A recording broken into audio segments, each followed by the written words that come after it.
Okay, hello everyone, it's me again. In this video, I'm going to give you my day 2 update for Boneshatter Jugg and SSF Affliction. And just before we start the video, you may have seen that I uploaded another video like 30 minutes ago talking about Complex Boneshatter. I was wrong. What I said in the video was wrong, so I deleted the video. Basically, the breakpoint is not 9.99 over duration. It's like 9 over duration, which means that you have to reduce your actions per second to like quite low. And I found that it caused me to lose damage, and it made optimizing my build a nightmare. And I think the math is very confusing. So long story short, I did not enjoy using Complex Boneshatter. I tried using it with less duration support and anointing window of opportunity. I did not enjoy my experience using it. I think it sucked. I think it was whack. It's too complicated to optimize, and it causes you to lose damage and utility. So no Complex Boneshatter for me. I'm just using default Boneshatter. Anyway, back to the update video. So this character is day 2. This character has like 1 day, 6 hours played, although a lot of it was AFK.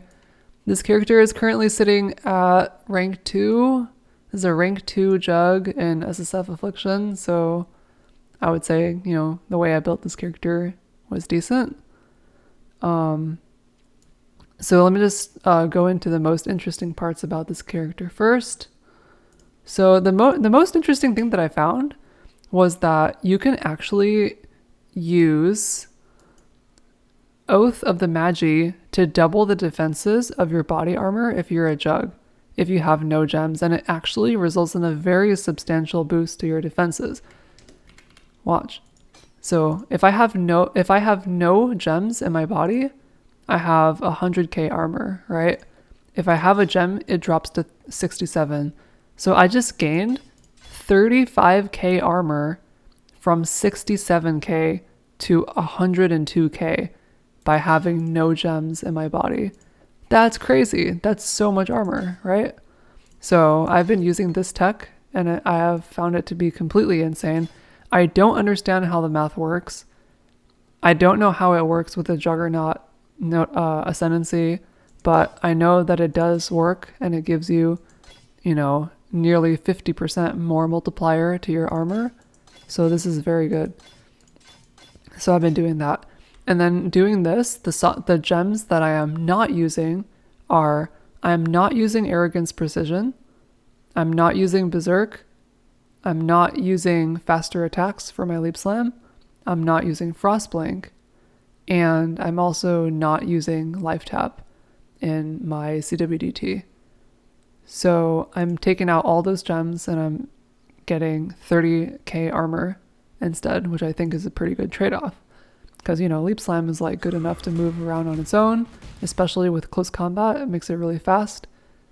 And then Arrogance Precision, I ended up not needing because I have accuracy on my helmet, I have large accuracy on my amulet, accuracy on the ring, and then accuracy on the glove. And then I'm also taking this wheel here to get more accuracy. So without Arrogance Precision, without precision at all, I have 4.8k accuracy, which helps me sustain precise technique with 4.5k life, which is plenty on a Jugg. And then I have this 5-link weapon, which I 5-linked with fusings. This might be the same weapon I'm using, or this is a different weapon. This is tier 2 flat fizz, tier 2 attack speed, and then crafted impale. It's not optimal. It doesn't have a hybrid role, but it's good enough for now. And then I actually dropped a 6-link body, which I crafted using an Essence of Insanity for perma onslaught, even though, it's kind of ironic that it's a 6-link, but I'm not using it because I would rather gain this armor. So yeah, empty 6-link body armor. But yeah, I basically just used an Essence of Insanity, and then I blocked life, Exalt Slammed flat armor evasion, and then I crafted percent armor evasion. Ends up pretty good. And then, glove is just attack speed, and then res accuracy. I try to get as much accuracy as I could. I got this amulet, which is pretty lucky from Rob. It's just attack speed, accuracy with, tier 1 flat fizz, tier 1% armor. Definitely really nice to get the percent armor on there. So you know, pretty happy with that. Oh, and then I anointed cleaving, which allowed me to save 4 skill points. So I get intimidate here. And then, yeah, my skill tree other than that's pretty straightforward. You know, just this, and then, yeah, just basically normal stuff. I'm not doing anything insane on the tree. It's just Boneshatter stuff. Yeah, I'm taking this recoup mastery here, which I found was helpful. And then I'm using this to sustain my accuracy. And then, yeah, everything else is normal. And then for my ascendancy, I've only found 3. I've not found the 4th one. But here, I'm just using this to get, you know, a lot of armor. And then, you know, tincture, and then a little bit of flask sustain. For my tincture, I'm using this one to map. This one gives me melee strike range, and also damaging hits always stun on full life. So I found that this allows me to like have pretty strong mapping, since every time I stun, I get a pulse from Boneshatter. And then on single target, I've been switching to this for like, you know, bosses like Exarch. You know, this is pretty bad. I should probably get another one, but, you know, gives Culling Strike, so it's good. And then, yeah, I've also experimented with like having empty gloves and boots, but it was just too much. Like, I can't give up the auras, I can't give up my totem with Panopticon, and I definitely can't give up the CWDT. So I was not able to get any more open sockets than this.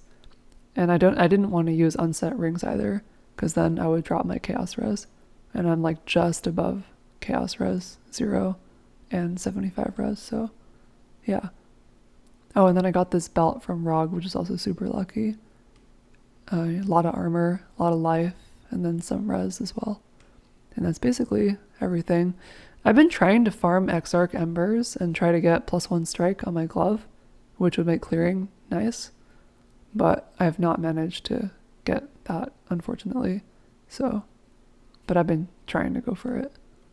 And then, you know, at some point I want to get better implicits on my body, as well as like action speed on my boots. But haven't gotten lucky enough to get those yet. I also really want to get Elrond crafts, because that would allow me to like not need to take mana leech. Because right now I am wasting a point getting mana leech that I don't need. If I got like minus cost, I could save a point here. And also raise the level of vulnerability to 5. Because I have to leave this at 1 right now, so that I can actually cast it consistently. But yeah, that's the build. And I'll show y'all how this build plays in a map. I have this Mineral Pools T16. It does have Reflect Alley, but I think I can handle it. Alright, let's put this in. We'll do Exarch and then Quant. So yeah, I only have 3 auras right now. Pride, Determination, and Warbanner. I'm a little bit salty that Complex Trauma ended up not being very good. I did put a lot of like time into like, you know, trying to make it good for my build, but I was just not able to. You know what, for content, I'll do one of these at the start. I've been doing these at the end of the map, so I don't make the map rippy. But for content, I'll do this like before the map, to show y'all how this build performs against empowered mobs. But yeah, I've just been like clearing the map, and then like I do these at the end, try to get some tinctures or whatever. But yeah, I try to go for yellow things because I'm using the yellow juice character. Just try to follow the yellow things. I have no idea where I'm gonna find the King of the Mists though. Haven't found that shit yet. But yeah, it does take a little bit of time to, you know, navigate through this. And I didn't find anything this time, so whatever. Alright, then we get this. Alright. I have found some of the mobs to be a bit overtuned. They just have a lot of life, and they used to have a lot of damage, but I think they fixed the damage. But they still have a lot of life. Like, this one has a lot of life.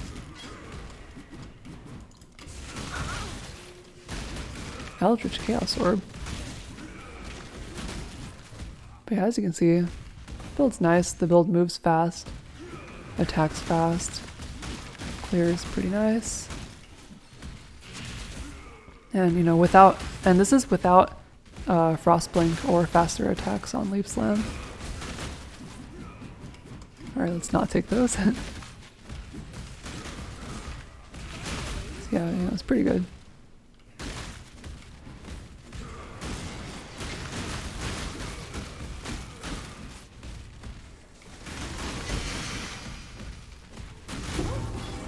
Nice. I really should get to sleep though. I don't really know why I'm up right now. Been playing way too much Path of Exile.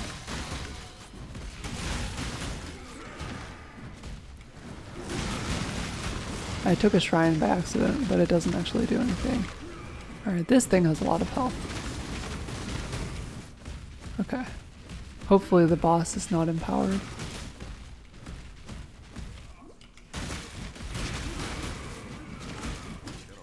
Alright, let's see. As you can see, pretty decent boss deletion. This boss is empowered, but no match for Boneshatter.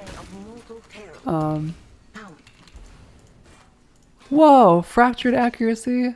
That's crazy. Fractured tier 1 accuracy? Bruh. I will definitely have to do something with this.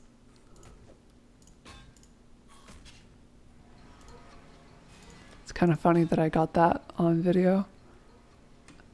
But yeah. And then for my atlas, this is my atlas at the end of day 2.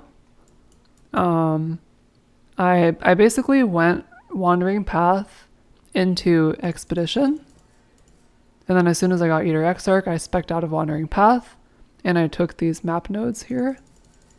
Then after that, I went immediately into essence so I could craft my stuff, and Boneshatter Jugg, of course, has no problem farming essences. Although I didn't actually use any essences. All my stuff is from expedition, basically. But then after essences, I went for... Well, that's not true. I farmed essences, and then I used harvest to reroll it to insanity to craft my armor. Yeah. And then after essences, I went harvest. And I did like a little bit of like reforged chaos, which got me nothing. And then I spec'd out a harvest to farm Exarch Embers. And then I did Betrayal. I'm actually not even sure why I did Betrayal. Why did I do Betrayal again? I don't think I've actually gotten anything from Betrayal. But I spec'd it anyway because it's good for progression and XP, I guess. I'm not really sure what I'm doing. And then now I'm working on getting my endgame drops so I can get Maven soon. And then if I get some more points, I'll take some more harvest. And then maybe some more map sustain. I don't know. And then I've blocked everything except for expedition, grove, and heist. There's no reason to take heist. I just like collecting the stuff in case I want to try to do some weird build using a heist replica later or something. Yeah, that's my Alice tree. And then, you know what, for content, I'll do the Polaric as well. Alright, increased monster attack speed.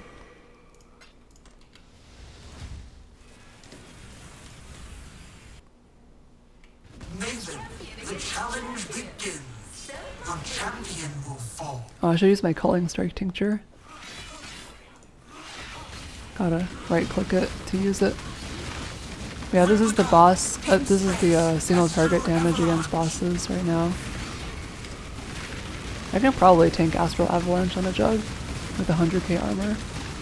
You can see my armor values going nuts. 4,000 regen, 120k armor, 5,000 regen now. Of course, drops no loot. Classic. But yeah, that's the build and update. Don't want this video to get too long. Alright, you can see me play this build on Twitch. Twitch.tv/Smokey_777. That's about it.